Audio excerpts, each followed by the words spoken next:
आज का ये इजलास जो मुनक़िद हो रहा है, इसके उन्वान को भी आपने पढ़ा और सुना, और जाहिर है कि हर काम के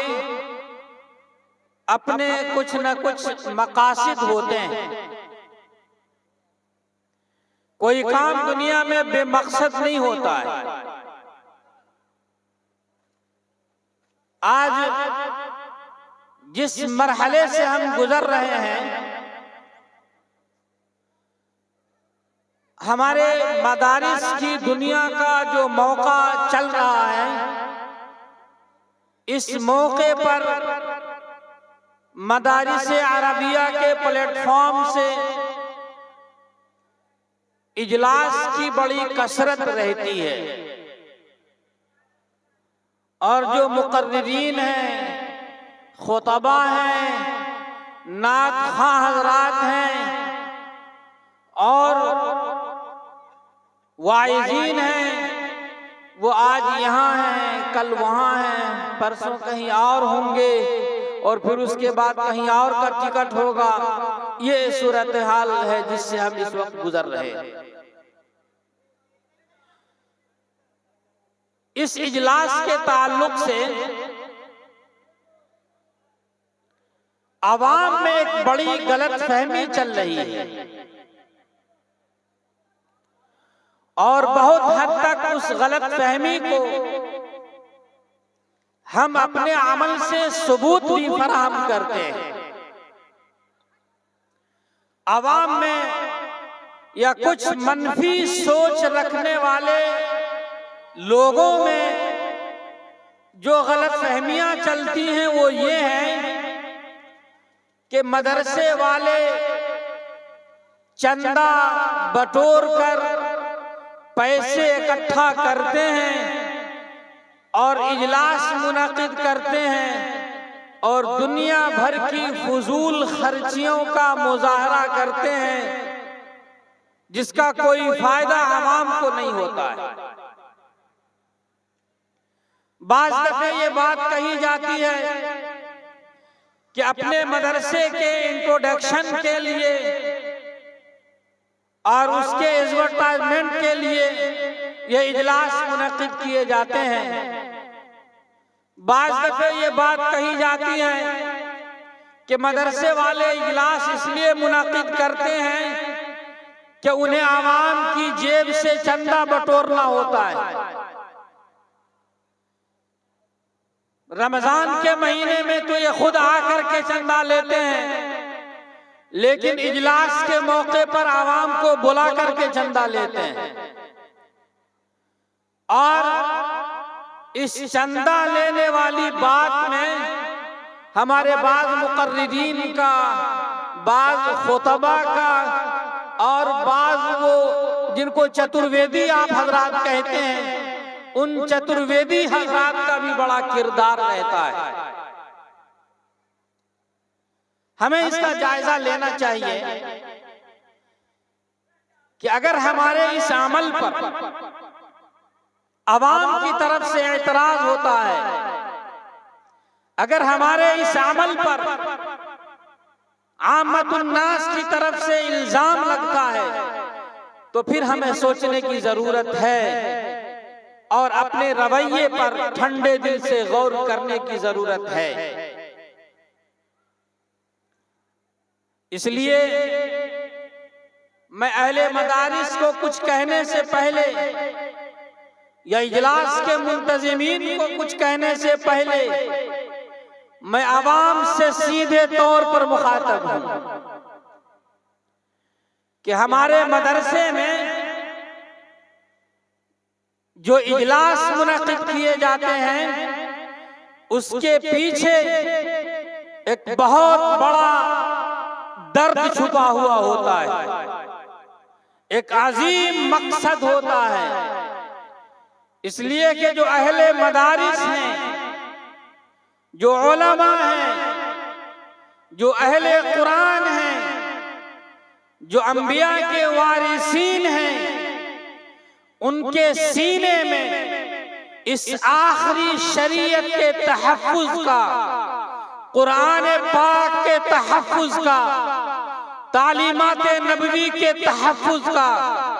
और उसकी इशाअत का और उसकी तबलीग का एक जज्बा मौजूद होता है। और उसी जज्बे के तहत ये उलमा मदरसों को मुनाकिद करते हैं, मकातिब मुनाकिद करते हैं और फिर उन मदरसों के प्लेटफॉर्म से,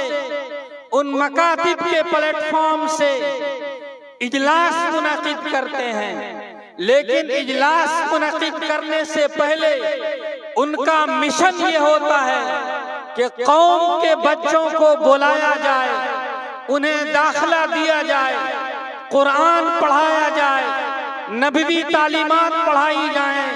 हुजूर अकरम सल्लल्लाहु अलैहि वसल्लम के जो तरीके हैं वो तरीके उन्हें सिखाए जाएं और उम्मत के लिए, खल्कुल्लाह के लिए हिदायत के हवाले से, उनकी रहनुमाई के हवाले से, जहन्नम से उनके बचाव के हवाले से जो जिम्मेदारी अल्लाह तबारक व तआला ने आखिरी नबी हजरत मोहम्मद मुस्तफ़ा सल्लल्लाहु अलैहि वसल्लम के वास्ते से हमें अता फरमाई है, जिस मिशन की जिम्मेदारी अल्लाह ने हमारे इस कमजोर कांधों पर रखी है, उस जिम्मेदारी के अदा करने के लिए हम यहाँ इस फैक्ट्री में, जिसको आप मदरसा कहते हैं, इस कारखाने में जिसको आप मकतब कहते हैं, इस फैक्ट्री में जिसको आप मदरसे के ज़िम्न में चलने वाला कोई और नाम देते हैं, इस फैक्ट्री में वो अफराद हम तैयार करते हैं जो दीन मोहम्मदी के मुहाफिजीन होते हैं, जो दीन मोहम्मदी के सिपाही होते हैं और उसको तहफ़्फ़ुज़ अदा करने वाले जिम्मेदार होते हैं। हम मदरसा यूं ही नहीं चलाते, आपसे भीख मांगना हमारा शौक नहीं है। हमारे पास भी आपकी तरह दो हाथ हैं, हमारे पास भी अल्लाह ने दिमाग दिया है, शऊर बख्शा है। हम भी दुनिया के बहुत सारे काम कर सकते हैं, तिजारत कर सकते हैं और बिजनेस कर सकते हैं, दुकानें चला सकते हैं और माश का कोई दूसरा जरिया हम अपना सकते हैं। लेकिन अगर हम मदरसे खोलते हैं, मकतब खोलते हैं, तिपाही लगाते हैं, चटाई बिछाते हैं, गद्दे लगाते हैं, सामने डेस्क रखते हैं, आपके बच्चों को बुलाते हैं, उन्हें कुरान पढ़ाते हैं, उन्हें नबी तालीमात पढ़ाते हैं, तो हम ये सिर्फ अपना काम नहीं कर रहे हैं, हम अपने नबी की नियाबत कर रहे हैं, हम अपने नबी के मिशन को आगे तक ले जाना चाहते हैं, हम दीन के मुहाफिज तैयार कर रहे हैं। और बिलवास्ता बल्कि दूसरे नंबर पर इसको समझा जाए कि हम आप पर एहसान कर रहे हैं, हम आप पर एहसान कर रहे हैं। इसलिए जरूरत इस बात की है कि आप इन अहले मदारिस को अपना मुहसिन समझिए, इनके एहसान को अजमत की निगाह से, इज्जत की निगाह से, मकाम और मर्तबे की निगाह से देखिए और इनका ताउन कीजिए, इनके कदम से कदम मिलाकर चलिए, इनकी आवाज से आवाज मिलाइए। बुजुर्गों, अल्लाह के रसूल सल्लल्लाहु अलैहि वसल्लम जब इस दुनिया में मबऊस फरमाए गए तो जाहिर है कि ये कोई नया सिलसिला नहीं था नबूवत का और रिसालत का, बल्कि बहुत कदीम सिलसिला था जिसकी तकमील हुजूर अकरम सल्लल्लाहु अलैहि वसल्लम पर होती है। अल्लाह तबारक व तआला ने कुरान पाक में फरमाया,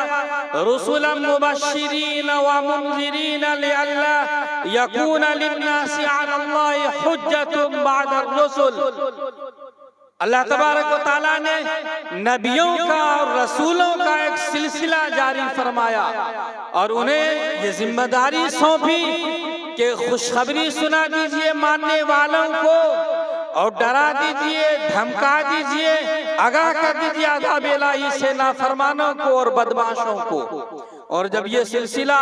चलता रहा, कभी हजरत नूह तशरीफ ला रहे हैं, कभी हजरत लूत तशरीफ ला रहे हैं, कभी हूद की बारी है, कभी सालेह की बारी है, कभी शुआइब की बारी है, कभी शीश की बारी है, कभी हजरत मूसा तशरीफ ला रहे हैं, कभी इब्राहिम आ रहे हैं, कभी याकूब आ रहे हैं। और फिर उस खानदान में तो तकरीबन 4,500 अंबिया अलैहिस्सलाम इस दुनिया में बर्पा किए गए। मुख्तलिफ मौके पर मुख्तलिफ अंबिया तशरीफ ला रहे हैं और ये सिलसिला चलते चलते जब इंसानियत बुलूग की उम्र को पहुंच गई तो फिर अल्लाह तबारक व तआला ने इस सिलसिले की तकमील फरमा दी और आखिरी नबी हजरत मोहम्मद मुस्तफ़ा सल्लल्लाहु अलैहि वसल्लम को इस जमीन पर मबऊस फरमा दिया। लेकिन दीगर अंबिया अलैहिस्सलाम की बिअसत में और आखिरी नबी हजरत मोहम्मद मुस्तफ़ा सल्लल्लाहु अलैहि वसल्लम की बिअसत में एक बड़ा फर्क, वो फर्क ये था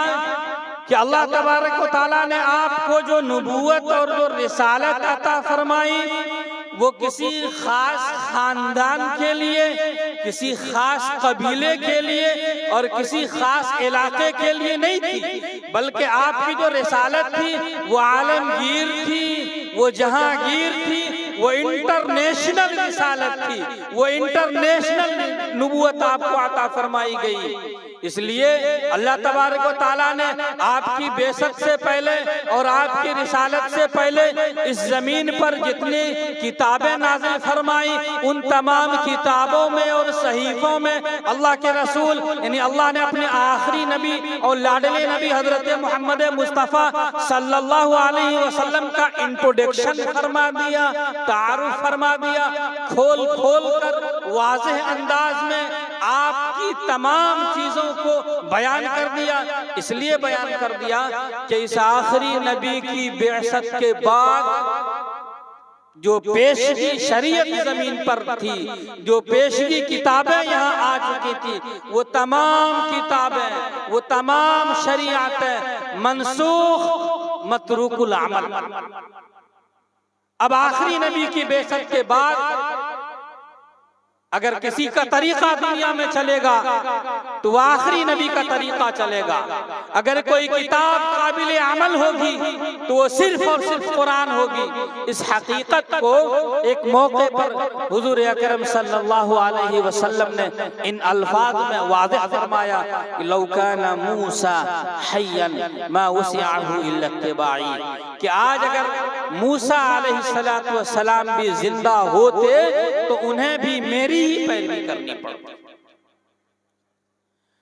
एक दूसरा फर्क आप अलैहिस्सलातु वस्सलाम की बिअसत में यह था कि अल्लाह तबारक व तआला ने आपको नबूवत और रिसालत अता फरमाई और आपके शाने मुबारक पर खत्मे नबूवत की मुहर सबत कर, वो नबूवत की खत्मे नबूवत की महर जो थी वो बज़ाहिर तो एक महर थी, लेकिन उसका पैगाम बड़ा दूर रस था, उसका पैगाम बड़ा हमगीर था, उसका पैगाम बड़ा आफाकी था।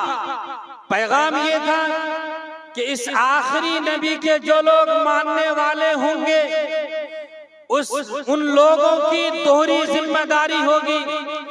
हमारा ये नबी दुनिया में जब तक बाकी रहेगा अपने मिशन से लगा रहेगा और जब इनकी जिम्मेदारियां पूरी हो जाएंगी तो ये हमारे पास चले आएंगे और इनके दुनिया में आने के बाद इनके मानने वाले तमाम लोगों की ये जिम्मेदारी होगी कि इस नबवी मिशन को, इस नबवी तहरीक को दुनिया में लेकर के उठें और दुनिया के अतराफ अकनाफ में फैल जाएं और इस मिशन को दुनिया के एक गोशे तक पहुंचा दें। इस नबी की उम्मत की जिम्मेदारी होगी। चुनांचे बुजुर्गों, इस बात को कान खोल कर सुन लीजिए कि मदारिस में जो उलमा पढ़ाते हैं, मामूली तनख्वाहों पर खिदमत अंजाम देते हैं, नंगी चटाइयों पर बैठते हैं, मोटा झोटा पहनते हैं और मोटा झोटा खाते हैं, ये उलमा अल्लाह के बड़े मखसूस बंदे हैं और अपने नबी के बड़े करीबी और खास लोग हैं। और जो जिम्मेदारी अल्लाह ने अपने नबी के जरिए इस उम्मत को अता फरमाई है, ये उलमा उस जिम्मेदारी का एहसास अपने दिल में हर वक्त जिंदा रखते हैं। और ये जिम्मेदारी का एहसास ही है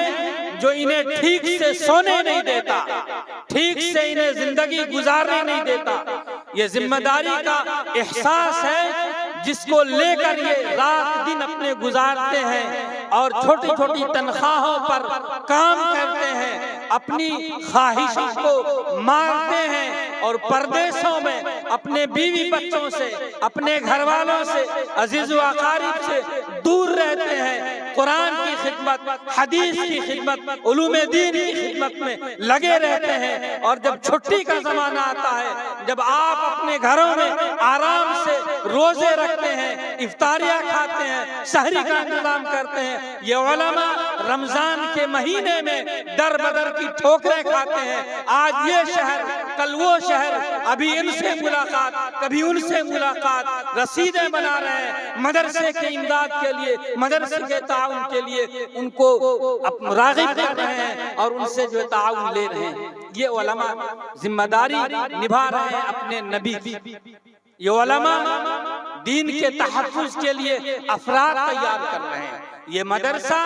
अफराद तैयार करने का एक कारखाना है, ये फैक्ट्री है जिसमें दीन के मुहाफिजीन, कुरान के मुहाफिजीन तैयार होते हैं। और ये अपने मन से ऐसा नहीं कर रहे हैं, अल्लाह ने इन्हें मुंतखब किया है। अल्लाह तबारक व तआला ने कुरान पाक में खुद फरमाया है, इन्ना नहनु नज़्ज़लना ज़िक्र व इन्ना लहू लहाफ़िज़ून, कि इस कुरान को, इस दीन को, इस आखिरी शरीयत को हमने नाज़िल फरमाया है और इसकी हिफाजत भी हम ही करें। चुनांचे आज 1450 साल से ज्यादा का अरसा गुजर गया। आखिरी नबी हजरत मोहम्मद मुस्तफ़ा सल्लल्लाहु अलैहि वसल्लम के जरिए जो कुरान की शक्ल में कॉन्स्टिट्यूशन का और कानून का एक मजमुआ अल्लाह ने इस जमीन पर बर्पा फरमाया, वो बेआईन ही आज भी मौजूद है। उसके एक नुक्ते के अंदर भी कोई डिफरेंस नहीं बता सकता,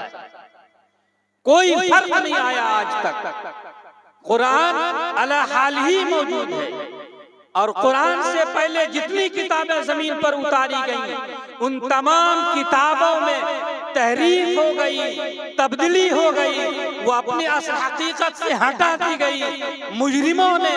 बदमाशों ने, शैतानों के एजेंटों ने अल्लाह की शरीयत को तब्दील किया और उसमें अपनी मर्जियात को घुसेड़ कर उसको अपनी असल हकीकत से हटा दिया। लेकिन कुरान का मुहाफिज चूंकि खुद खालिक कायनात है, इसलिए कुरान में लाख कोशिशें की गई, इस कुरान में कोई एक नुक्ता आज तक नहीं बदला जा सका। इसलिए कि हुजूर अकरम सल्लल्लाहु अलैहि वसल्लम की तरबियत के नतीजे में हुफ़ाज़े किराम की बड़ी तादाद पैदा होती चली गई। चुनांचे हुजूर अकरम सल्लल्लाहु अलैहि वसल्लम की हयात मुबारका में खुलफ़ाए राशिदीन के अलावा दीगर असहाबे नबी हाफिज़े कुरान थे, जिनमें बड़े बड़े अजिल्ला सहाबा के नाम आते हैं। और आपकी विसाल के मान बाद जंगे यमामा के मौके पर 13,000 इस्लामी फौज में 3,000 हुफ़ाज़े कुरान मौजूद थे। और भी उसके पहले देखिए तो अज़वाजे मुतहहिरात में अम्मा आयशा रज़ी अल्लाह अन्हा समेत कई अज़वाजे मुतहहिरात कुरान पाक की हाफिज़ा थी।